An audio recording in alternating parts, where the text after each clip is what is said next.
नमस्कार, अंतिम बाजी में आपका स्वागत है। दिल्ली स्टूडियो से मैं हूं मिहिर और मैं हूं डिम्पी कालरा। तो इंडेक्स के लिहाज से आज का दिन एक ब्रीदर के तौर पर है और ये हफ्ता पूरा कंसोलिडेशन के तौर पर भी देखने को मिल सकता है मिहिर, क्योंकि सुबह भी हम जब डिस्कस कर रहे थे तो ये तो मोटे तौर पर रेंज समझ में आ रही है कि 9050-70 का एक सपोर्ट है, तो 9200 का मार्केट के पास अब एक रेजिस्टेंस भी है। तो इस रेंज में शायद कुछ और न्यूज़ फ्लो चाहेगा, कुछ और समय बिताना चाहेगा, इसलिए मार्केट के अंदर आज की रिदम तो यही कह रही है। फटाफट से कुछ एक संकेत देख लेते हैं जो आज दिन भर में हमको आते हुए दिखे या फिर जिन बेसिस पर बाजार कुछ ज़्यादा नोटिस कर रहा है। पहला पॉइंट, आज मार्केट के अंदर, क्योंकि पिछला हफ्ता गैप से भरा हुआ था, लेकिन आज आप देखिए ज़्यादा बड़ा गैप था नहीं। हफ्ते के पहले दिन मुनाफा वसूली थोड़ी बहुत देखने को मिल रही है। आप सिर्फ दो सेक्टर को छोड़ दें, जिसमें एक सरकारी बैंक काफ़ी हद तक समझ सकते हैं और फार्मा, इन दोनों को छोड़ दिया जाए तो आज ज़्यादातर सेक्टर से इंडेक्स लाल निशान में है।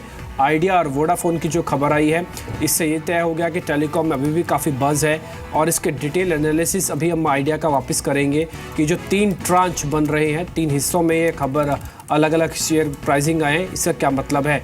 सरकारी बैंक और फार्मा के अंदर ही आज एक थोड़ी बहुत हल्की बढ़त है। इसके अलावा चौथा पॉइंट से हिसाब से अगर आप मार्केट में देखेंगे तो कमोडिटी शेयर्स के अंदर कहीं ना कहीं अभी भी खरीदारी जारी है। टायर स्टॉक्स ये बयान कर रहे हैं और एचसीएल टेक का बायबैक आज बहुत इंपॉर्टेंट है। ये काफ़ी हद तक आईटी की रिदम यानी कि चाल को डिसाइड कर सकता है, तो इसलिए आज एचसीएल टेक के प्राइजेस बायबैक के क्या हो सकते हैं उसका भी एनालिसिस इसी कार्यक्रम में आप देखेंगे। बिल्कुल, लेकिन इस समय देख लेते हैं सबसे पहले जो आज की सबसे बड़ी खबर है उसका इम्पैक्ट इस समय क्या है, और वो है आइडिया वोडाफोन का मर्जर। और इस पर हम देख रहे हैं कि अब देखिए जो धीरे धीरे जैसे फाइन प्रिंट इमर्ज हुई मैनेजमेंट की कमेंट्री के बाद, उसके बाद अब देखिए आइडिया प्रेशर में भी है, बिकॉज जो रियल कंसर्न है यहाँ पर वो दो फ्रंट्स पर है। एक वैल्यूएशन को लेकर, मर्जर इटसेल्फ के बाद जो आइडिया की वैल्यूएशन है उसे लेकर, और दूसरा मर्ज्ड एंटिटी तो हो जाएगी and obviously will become one of the largest players, लेकिन उसके बाद भी जो प्राइस वॉर को लेकर जो कंसर्न्स है मार्केट की, वो अभी बरकरार है, वो अपनी जगह बनी हुई है। और आपने मार्केट के लिए भी जो एक बात कही कि मार्केट शायद थोड़ा ब्रीदर ले रहा है, आई थिंक कल का सेशन इंपॉर्टेंट होगा, क्योंकि देखिए अब इतने रिकॉर्ड सब्सक्रिप्शन के बाद कल एवेन्यू सुपरमार्ट का आईपीओ लिस्ट होने जा रहा है, और इस लिस्टिंग के बाद एक अच्छा मौका है कि मार्केट वहाँ पर तो प्रॉफिट टेकिंग कर ही ले और साथ ही मार्केट में भी थोड़ा रिस्क ऑफ हो जाए, या फिर it will take risk off the table. तो वो उस लिहाज से आई थिंक कल का दिन काफ़ी अहम है। लेकिन आज की सबसे बड़ी खबर, अब ये जो मर्ज्ड एंटिटी है आइडिया और वोडाफोन, इसका स्ट्रक्चर कैसा होगा, ढांचा कैसा होगा, आरपू से लेकर सब्सक्राइबर बेस तक मायने क्या होंगे, वो बताने के लिए अंचल हमारे साथ जुड़े हैं। अंचल बताइए। शुक्रिया मिहिर। शुरुआत आरपू से ही करेंगे। देखिए आइडिया का अभी का मौजूदा आरपू Q3 में 157 रुपीज़ का था। वोडाफोन ने Q3 में 158 के आरपूज दिए। जो अभी तक के डेटा आए हैं, कहीं ना कहीं ब्लेंडेड आरपूज अनुमान लगाया जा रहा है 156 रुपीज़ के आसपास पोस्ट करती हुई दिखेगी जो मर्ज एंटिटी बनेगी। दूसरी ओर स्पेक्ट्रम की अगर बात करें तो 4G 3G स्पेक्ट्रम मिलाकर अगर आप देखें, आइडिया के पास ऑलमोस्ट 546 मेगाहर्ट्ज का स्पेक्ट्रम है, वोडाफोन 615 मेगाहर्ट्ज होल्ड करता है। जो मर्ज एंटिटी होगी उसको कहीं ना कहीं थोड़ा स्पेक्ट्रम ऑफलोड करना पड़ेगा, बिकॉज कई सारे सर्कल्स में, करीब 6 सर्कल्स में इशू रेस कर सकती है ट्राई, और उसी लिए कहीं ना कहीं मर्ज एंटिटी का कंबाइंड स्पेक्ट्रम 1120-1110 मेगाहर्ट्ज के आसपास रह सकता है। दूसरी ओर ग्राहक की बात करें, 19 करोड़ ग्राहक इस समय आइडिया के हैं, वहीं 20.6 करोड़ वोडाफोन के हैं। मर्ज एंटिटी का अनुमान लगाया जा रहा है 38 करोड़ ग्राहक तक पोस्ट करती हुई दिखेगी। साथ ही अगर कर्ज की बात करें, कर्ज रिलेटिवली कम होता हुआ दिखेगा, जो बार बार बात आ रही थी। वोडाफोन की नकदी का इस्तेमाल होगा, कहीं ना कहीं आइडिया यूज़ करती हुई दिख सकती है मर्जर के बाद, और उम्मीद की जा रही है मर्ज एंटिटी में 68,400 करोड़ का नेट डेट के साथ शुरुआत हो सकती है। वहीं अगर आप बात करें मार्केट शेयर की, वो काफ़ी इंपॉर्टेंट रहेगा। अभी तक का मार्केट शेयर आइडिया को नंबर 3 पे और वोडाफोन को नंबर 2 पे रैंक करता है, लेकिन मर्जर के बाद 41% मार्केट शेयर नई एंटिटी कंट्रोल करती हुई दिखेगी। साथ ही अगर रेवेन्यूज़ की बात करें, 72,880 करोड़ रेवेन्यूज़ रहने का अनुमान लगाया जा रहा है। एबिटा फ्रंट पे भी 24,400 करोड़ के आसपास के एबिटा और एबिटा मार्जिन्स जो हैं वो स्ट्रांग रह सकते हैं। अनुमान ये लगाया जा रहा है कि जो मर्ज एंटिटी होगी वो अपने दोनों ही पीयर्स के मुकाबले 33.5% के एबिटा मार्जिन शेयर करेगी। ठीक है, ये कुछ एक एबिटा मार्जिन है जिसमें आइडिया सबसे ऊपर है और करीब 28.5 के आसपास चल रहा है। फिच रेटिंग के नितिन सोनी एक्चुअली हमारे साथ जुड़ चुके हैं। Nitin, afternoon to you. आप जिस तरह का अभी तक मर्जर का प्लान आउट होते दिख रहा है, एक्चुअली ये विन विन सिचुएशन दोनों के लिए है या it's tilted towards Vodafone? Thank you. I think this merger is in the step in the right direction. This merger is happening because of the intense competition in the market from Reliance Jio. And I think once they combine their operations, they will have about 40% of the revenue market share, $11 to $12 billion of revenue, and 28 to 38% of margin. And there will be also scope to improve EBITDA margin once they combine the operations, as they can save some cost on marketing and network expenses. Right. Now, Nitin, actually, if you look at the whole, chain of events, obviously the trigger behind this so-called M&A activity in Indian market currently is the entry of Reliance Jio.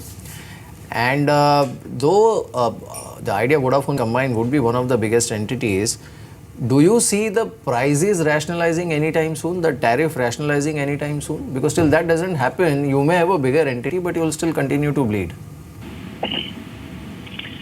Yeah, so we have a negative outlook on the Indian telecom sector, and we think that the intense competition will continue in this market. Intense competition is mainly driven by Reliance Jio's freebies and promotional tariffs, which is essentially matched by all the incumbent telcos. But if you look at any of the Asian market, you will see that there are not more than 3 telcos.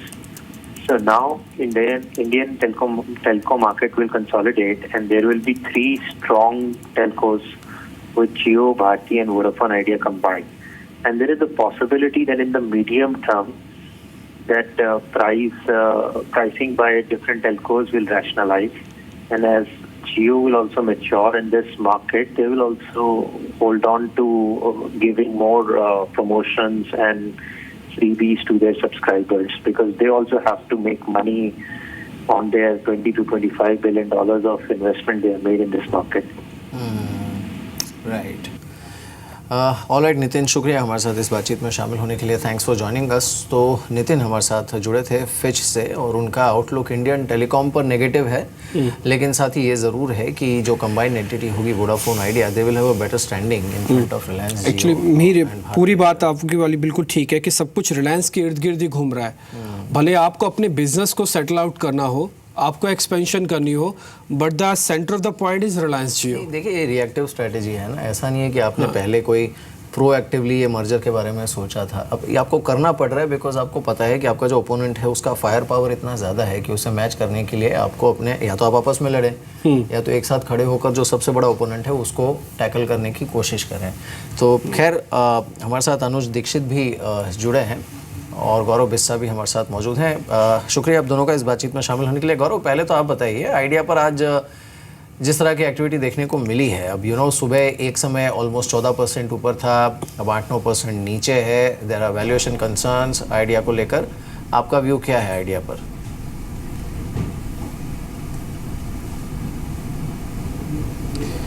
Good afternoon. देखिए, मैं यही कहूँगा कि जो positions है आज मोरलेस थोड़ा इसमें अनवाइंडिंग दिख रही है, जिसकी वजह से ये स्टॉक थोड़ा पिटा है. यहाँ पे मैं फ्रेश लॉन्ग की सलाह नहीं दूंगा. ये स्टॉक बेहतर होगा अगर 103 के ऊपर ट्रेड करता है, तो आपका स्टॉप लॉस 100 या 101 होगा, और ऊपर में आप 107, 108 के लेवल्स की उम्मीद कर सकते हैं, और एक मोमेंटम इसमें दिखेगा 112 के ऊपर. तो यहाँ पे फ्रेश लॉन्ग्स को सलाह मैं दूंगा. एक दिन आप रुक जाइए. कल अगर ये ट्रेड करता है 98 के नीचे का ट्रेड करता है, तो 100 रुपये के स्टॉप लॉस आप फिर बेच सकते हैं 92 के लेवल्स के लिए. यहाँ पे आज थोड़ा ये वोलेटाइल है. मुझे लगता है आज के लिए एक बार ये स्टॉक को थोड़ा अवॉइड करना चाहिए. ठीक है, आज के दिन तो खैर अवॉइड करना चाहिए. न्यूज़ फ्लो ही इतना तेज़ है कि थोड़ा अवॉइड करना बनता भी है. इस बीच आप कुछ एक छोटी इंफ्रा कंपनीज देखिए जहाँ पे एकदम से बड़ा मूव आता हुआ दिख रहा है. आप रैम की इंफ्रा का चार्ट देखिए, काफ़ी एक अच्छा मूव इसके अंदर हमको आता हुआ दिखा है, और ये ऑलमोस्ट दिन के उच्चतम स्तरों के आसपास ट्रेड कर रहा है. KEC इंटरनेशनल ये करीब 2.5% ऊपर है, ये भी अच्छी मूव के साथ अभी दिन के उच्चतम स्तरों पर है. एक बार अनुज, इन दोनों के चार्ट देखिए आप, KEC इंटरनेशनल और रैम की इंफ्रा दोनों क्या BTST या फिर पोजिशनल ट्रेड के लिए ठीक है क्या? देखिए डिम्पी, केईसी में ज़रूर से एक ब्रेकआउट देखने को मिल रहा है। अगर हम देखें तो उसने 170 के ऊपर के जो ब्रेकआउट दिए थे उसके ऊपर पिछले 5-6 ट्रेडिंग सेशन से सस्टेन कर रहा है, तो ज़रूर से स्ट्रेंथ बताता है। हालांकि इमीडिएटली देखें तो यही तकरीबन 177-178 की रेंज जो है वही इमीडिएट रेजिस्टेंस बनता है। बट जिस तरीके का मूव है मेरे ख्याल से आने वाले दिनों में और आने वाले समय में और भी तेज़ी बरकरार रहेगी, और ऊपर में कहीं ना कहीं ये शेयर तकरीबन 187-190 की रेंज को टारगेट कर रहा है। तो ज़रूर से यहाँ पर लॉन्ग किया जा सकता है। किसी भी लॉन्ग पोजीशन के लिए 170 से नीचे के स्टॉप लॉसेस मेंटेन होंगे, तो किसी वीकनेस में खरीदना अच्छा रहेगा। 170 से नीचे के स्टॉप लॉसेस मेंटेन करें। इनिशियल टारगेट तकरीबन 188 से 190। बिल्कुल। खैर चलिए अब एक बार देख लेते हैं जो कल लिस्टिंग होने वाली है एवेन्यू सुपरमार्ट की, उससे पहले इस समय रिटेल स्टॉक्स का हाल क्या है। अभी हमने देखा ट्रेंड पर एक बड़ी ब्लॉक डील हुई है, ऑलमोस्ट 90 लाख शेयर्स का ट्रेड हुआ है। लेकिन ओवरऑल भी अगर आप ये देखिए, और ये डील के बाद किस तरह का स्पॉट देखने को मिला है, ओवरऑल भी अगर हम देखें जो रिटेल स्टॉक्स हैं उसमें बस तो है, और इसकी एक वजह है जो ग्रे मार्केट का प्रीमियम देखने को मिल रहा है। आज आप वी मार्ट को देखिए, उसने भी अच्छा स्पॉटिंग दिया है, करीब 4% ऊपर ये इस समय ट्रेड कर रहा है। हमारे साथ अब केतन जोशी जुड़े हैं अहमदाबाद से, और ग्रे मार्केट में एवेन्यू सुपरमार्ट के आईपीओ को कितना प्रीमियम इस समय मिल रहा है ये उनसे जानते हैं। केतन बताइए, बस तो काफ़ी है, one of the most talked about issues, क्या है ग्रे मार्केट में रिस्पॉन्स? देखिए बहुत ही बढ़िया रिस्पॉन्स दिख रहा है ग्रे मार्केट के अंदर। और अगर आज की तारीख में हम बात करें तो प्रति शेयर है वो 250 से 260 रुपया प्रीमियम चल रहा है, मतलब कि ये 299 रुपये इसका प्राइस बैंड है। और कल ग्रे मार्केट के सूत्रों के मुताबिक ये जो खुलेगा तो सीधे 550 टच कर सकता है प्रति एक शेयर का दाम, तो बहुत ही बड़ा प्रीमियम है। और क्वीज कॉर्प लिमिटेड के बाद ये सबसे बड़ा शेयर मार्केट का आईपीओ है, क्योंकि 105 गुना सब्सक्राइब हो चुका है। तो क्योंकि 1.26 लाख जितनी अर्जियां है वो खारिज भी हो गई है, जितना शेयर है उनसे कई गुना ज़्यादा है वो अर्जियां भी आई है, तो 250 से 260 रुपया है वो प्रत्येक शेयर पर ग्रे मार्केट में प्रीमियम चल रहा है। अब हमारा भी इंतज़ार रहेगा कल 10 बजे जब बेल बजेगी कितने पर ये लिस्ट होता है शेयर।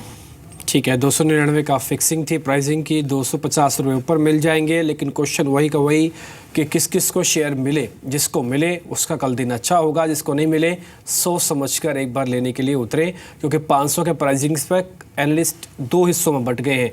अभी तक ये सारी रिपोर्ट्स कहती है कि लेना चाहिए था, लेकिन 500 के प्राइस पर अलग अलग हो जाएंगे एनालिस्ट। इसलिए आप सुबह ही जी बिजनेस की स्क्रीन के साथ जुड़िएगा। अगर 500 के प्राइस आ जाए तो ये महंगा सस्ता, इसकी पूरी चर्चा आप इसी स्क्रीन पर आप देखेंगे।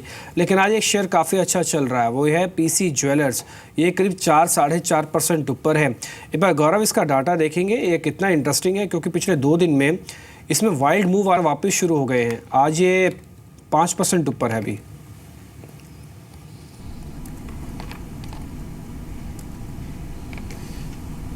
देखिए इसमें काफ़ी अच्छे लॉन्ग पोजीशंस बने हैं। पिछले 2 दिनों से अगर आप देखेंगे थोड़ी अनवाइंडिंग के कारण स्टॉक 420 से कुछ 410 का एक इंटरडे लेवल मारा था, लेकिन ओवरऑल इसमें लॉन्ग पोजीशंस बने हैं 400 के लेवल से। यहाँ पे अभी भी थोड़े बहुत बन रहे हैं, तो मैं कहूँगा यहाँ पे अगर चलिए फिर से आपके पास लौट कर आते हैं, लेकिन इस बीच एक बार देखते हैं बॉम्बे डाइंग के काउंटर को। बॉम्बे डाइंग 11% ऊपर इस समय 79 के आसपास ट्रेड कर रहा है। Look at the volumes, cash में ही 1,60,00,000 से ज़्यादा का वॉल्यूम भी यहाँ पर देखने को मिला है, और ऑब्वियसली आज मूव अच्छा है यहाँ पर। अनुज, बॉम्बे डाइंग पर क्या करना चाहिए? देखिए मेरा बॉम्बे डाइंग में पिछले हफ्ते से ही ये काफ़ी अच्छा मूव चालू हुआ है, तकरीबन 60 रुपये के स्तर से। तो पिछले अगर 5-7 दिन की बात करें तो काफ़ी अच्छा मूव आ चुका है। आज भी काफ़ी तकरीबन 10-11% की तेज़ी के साथ चल रहा है। लेकिन अगर टेक्निकली लेवल्स की अगर बात करें तो यहाँ से अभी और थोड़ी अपसाइड देखने को मिल सकती है, जो तकरीबन 80-82 तक के लिए एक्सटेंड हो सकती है। वो काफ़ी इंपॉर्टेंट रेजिस्टेंसेज रहेंगे। लेकिन जिस तरीके के मंथली और क्वार्टरली चार्ट्स निकल के आ रहे हैं, मेरे ख्याल से ज़रूर से कुछ ना कुछ काउंटर पर एक मेरे ख्याल से जो लंबी अवधि के निवेशक है शायद उनका ध्यान ज़रूर से इस काउंटर पर है, क्योंकि अगर हम यहाँ पर 78-80 के ऊपर की इस मंथ में क्लोजिंग देते हैं तो एक ट्रेंडिंग मूव देखने को मिल सकता है, जो आगे चल के तकरीबन 112-115 तक के लिए एक्सटेंड हो सकता है। तो चार्टिकली काफ़ी बुलिश है। किसी भी अगर ट्रेडिंग पोजीशन है तो स्टॉप लॉसेज आप पास के रखेंगे तकरीबन 68 रुपीज़ के, लेकिन अगर इन्वेस्टमेंट की पोजीशन से सोच रहे हैं तो 70 रुपये से नीचे के स्टॉप लॉसेज के साथ अभी भी इसको होल्ड किया जा सकता है। ठीक है गौरव, अभी आप पीसी ज्वेलर्स पे बता रहे थे तो वो बात पूरी कीजिए। एक शेयर आपको मैं और दे देता हूँ, वह है कमिंस इंडिया। ये करीब 910-912 की रेंज में चल रहा है। ये एक ब्रेकआउट का कैंडिडेट है क्या यहाँ से?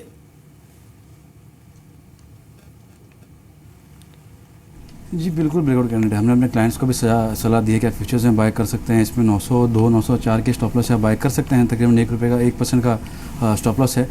ऊपर में आपको ये 940 तक के लेवल्स आपको 2-3 दिनों में दिखा सकता है, और 915 अगर होल्ड करता है तो मैं समझता हूँ 1 या 2 दिन के अंदर BTC की ट्रेड भी आपको एक कह सकते हैं आपको 15 रुपीज़ तक का आपको कल तक के लिए आपको एक लेवल्स दिखा सकते हैं। तो काफ़ी लुक्रेटिव है, यहाँ पे आप इसमें पोजीशन ज़रूर बना सकते हैं। आज और एक काउंटर जिस पर अच्छा मूव देखने को मिला है उसको अब देखिए, वो BF यूटिलिटीज़ इस काउंटर पर अच्छा मूव है, और साथ ही TRF इन दोनों पर अच्छा मूव देखने को मिला है। अनुज, इन दोनों के चार्ट्स आपको इस समय क्या सजेस्ट करें? अगला टारगेट क्या होना चाहिए यहाँ पर TRF और BF यूटिलिटीज़ पर? TRF पर इनफैक्ट पिछले हफ्ते भी हमने अच्छा मूव देखा था। जी मीर, अभी BF यूटिलिटीज़ में देखेंगे तो तकरीबन एक रेंज बनी हुई है जो तकरीबन 390 से लेकर और अपसाइड में 420-422 की है। हालांकि वीकली चार्ट पर एक स्ट्रक्चर अच्छा बन के आ रहा है। कहीं पर भी हमें 425 से ऊपर की क्लोजिंग मिलती है तो काफ़ी अच्छा मूव देखने को मिल सकता है, जो आगे चल के तकरीबन 480 से 490, मैं आने वाले मतलब मीडियम टर्म की बात कर रहा हूँ, तकरीबन 2 महीनों के अंदर वहाँ तक के लिए भी टारगेट कर सकता है। तो स्ट्रक्चरली काफ़ी बुलिश लग रहा है। और जहाँ तक आपने TRF का सवाल पूछा तो उसमें एक अच्छा ब्रेकआउट देखने को मिला था हमें लास्ट वीक, और अभी भी वो सस्टेन कर रहा है 225-230 के लेवल के ऊपर। आज भी एक अच्छा मूव देखने को मिल रहा है। इनिशियली एक हर्डल पड़ती है जो तकरीबन 265 के आसपास है। एक बार वो क्रॉस होती है तो एक बार फिर से जो स्टॉक की रेंज है जो medium to long term chart पर की तकरीबन 370-380 पर काफ़ी स्ट्रॉन्ग रेजिस्टेंस मिलते हैं। मेरे ख्याल से वहाँ तक की भी तेज़ी देखने को मिल सकती है। तो इनिशियली टारगेट तकरीबन 265-270 के रहेंगे, और मीडियम टर्म के टारगेट तकरीबन 350 से 370 की रेंज। गौरव, एक शेयर देखिए आप, इन्फोसिस, क्या ये 1000 को अपना मेंटेन रखेगा या फिर इसको तोड़ देगा? क्योंकि 1000 के आसपास बहुत ही इंपॉर्टेंट स्ट्रॉन्ग सपोर्ट है इसके पास। 1000 के ऊपर ये 1100 जाएगा या फिर 1000 को तोड़ेगा। दोनों ऑप्शन है मेरे पास, शॉर्ट भी कर सकता हूँ, लॉन्ग भी कर सकता हूँ।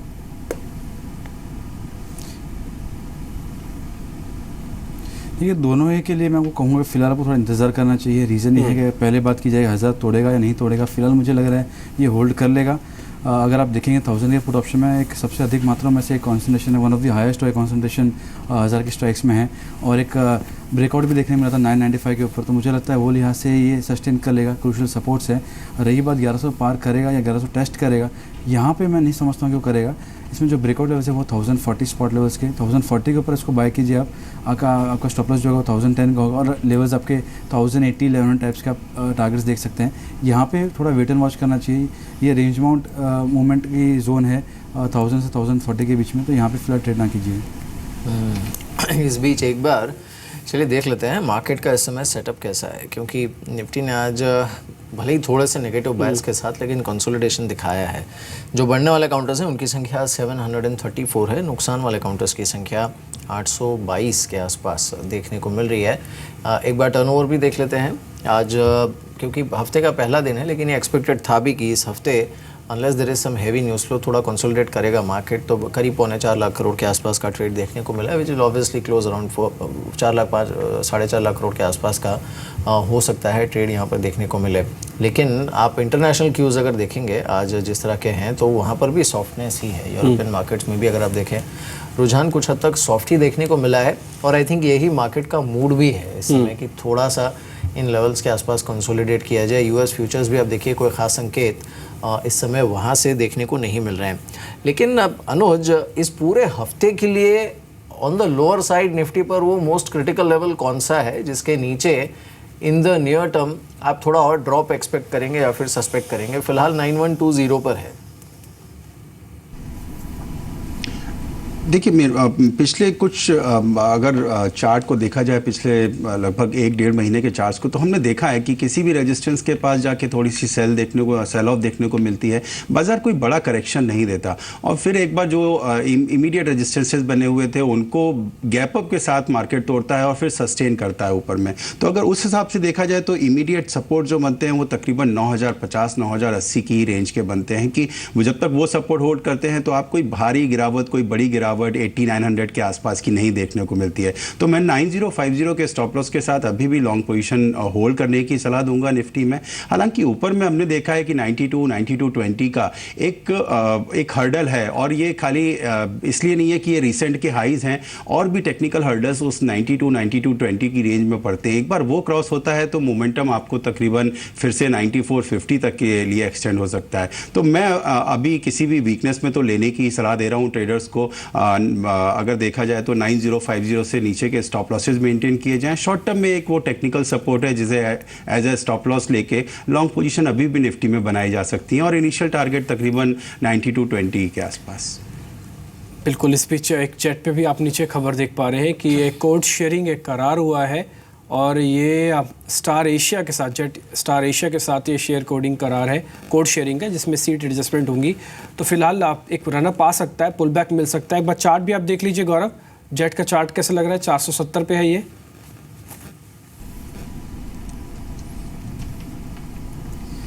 इसमें 480 का एक इमीडिएट हर्डल तो है, तो या तो मैं इसको डिप के वेट करने की सलाह दूंगा मैं, और या इसको आप ऑप्शंस के ज़रिए अगर प्ले करते हैं तो वो बेहतर होगा। जो मोमेंटम है यहाँ पे मैं ये नहीं कहूँ ख़राब है, लेकिन ऑप्शंस के ज़रिए यहाँ पे सेफ़ है।